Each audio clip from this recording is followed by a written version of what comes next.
Recently, somebody gave me a copy of the souvenir that was printed in 1931 on the occasion of the 100th anniversary of our congregation, the CMI Congregation, 1831 to 1931. And the first chapter in that souvenir, the title is The Two Founders of the Congregation. That in 1931, the official publication by the congregation, the first chapter heading is The Two Founders of the Congregation. Why? Well, you see, actually the bishop gave only to two fathers of the congregation the permission. No, at that time Father Kuriakose Elias was not yet ordained. He was preparing for ordination, and therefore he was not invited to the presence of the bishop. That is why two founders have been mentioned there, I think. No, and you see, Father Thomas Palackal and Father Thomas Porukkara. These were the two people who asked for the permission to live apart in solitude for the betterment of their souls, etc. Then the bishop said, well, you are the people who understand something, and if you go for a solitary life, who is there to teach the people? And therefore, if you have got some intention to do some good for the people, you start a monastery, then you will have more amenities to serve the people as well as to serve for prayer, etc. No? So at this point, Saint Chavara was a young man in the seminary, not yet ordained. They got the permission on the 29th of November, I think. No, in the same month he was ordained. Okay.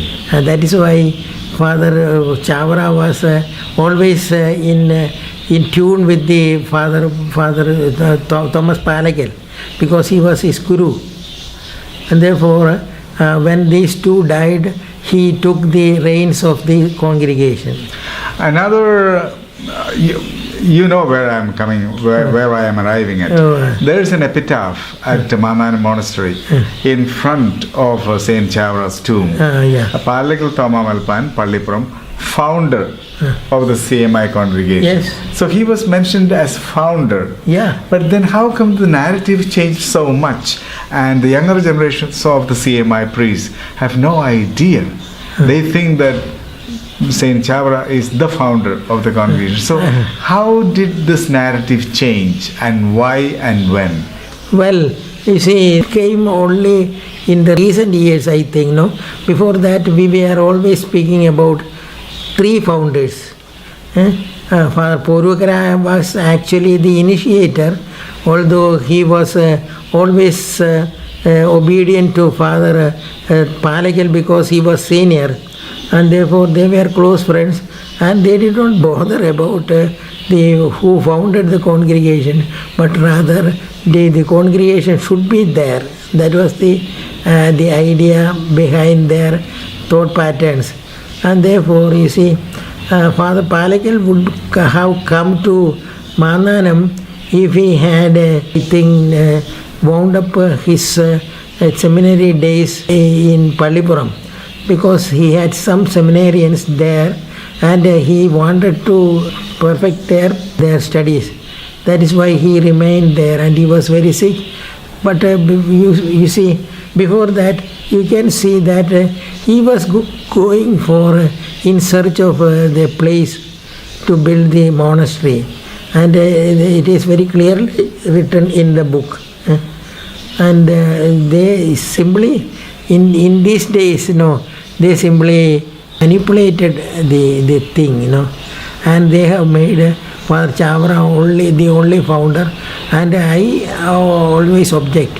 And they say that we don't say that we are not founders, no. That is why, and therefore I want you to get founder canonized. And the difficulty is that he is buried in the Pallipuram chapel. But I think that you have to get permission to take him to the monastery at Pallipuram, the Manappuram, and start the devotion. It will take time, but I think that will happen. So you think the canonization of Palackal Thoma Malpan will happen? Yes, I think, no, it will take time, that is all. And therefore you will always working for that. And therefore you see, now the prior of the monastery at Mandana is Father Ediret. He is from Chambakulam. And therefore I shall just instigate him to take remains of Father Porukkara to the Chambakulam monastery and start a devotion there. Okay. And that will instigate the other people. Pallipuram people. Yeah. That is why I am now thinking of. Okay.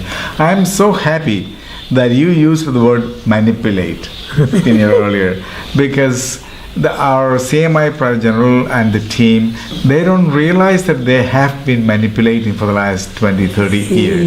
Yeah. And one thing that pained me is during the canonization of Saint Chavara, they never bothered even to invite a single person from Pallipuram. They didn't know that Pallipuram existed. They didn't know that this came as 11. This saint came as an 11-year-old boy to the seminary of Malpan, and he lived there. And so the most important formation of this saint happened under the tutelage preceptor of Palackal Thoma Malpan. But there was no mention, there was no acknowledgement, nobody was invited to accompany the team to Rome. So there was a complete negligence of that part of the history and life and history of this great man. You see, regarding the canonization, I will tell you something else. You see, Father Nallathu Vayalil was the first notary of the process. He was actually a CMI at first, but Father Aurelius told him that he was not healthy enough, and therefore he had to go back. But he became a priest in the Archdiocese of Changanassery, and he was living there. And I wrote to Father Prior General and to the prior of a monastery. They did not bother even to invite him to Mananam. That is the point, you see. And therefore there was a kind of over-enthusiasm and negligence of original founders, and the over-enthusiasm for Father Kuriakose Chavara to get him somehow canonized. Another irony is that while recently when I was in Rome, I got the Latin text that was prepared by the congregation and submitted to Rome for the canonization, I think under Father Vithuvatikal. Kuriakose Elias Chavara co-found that. Yeah, that's correct.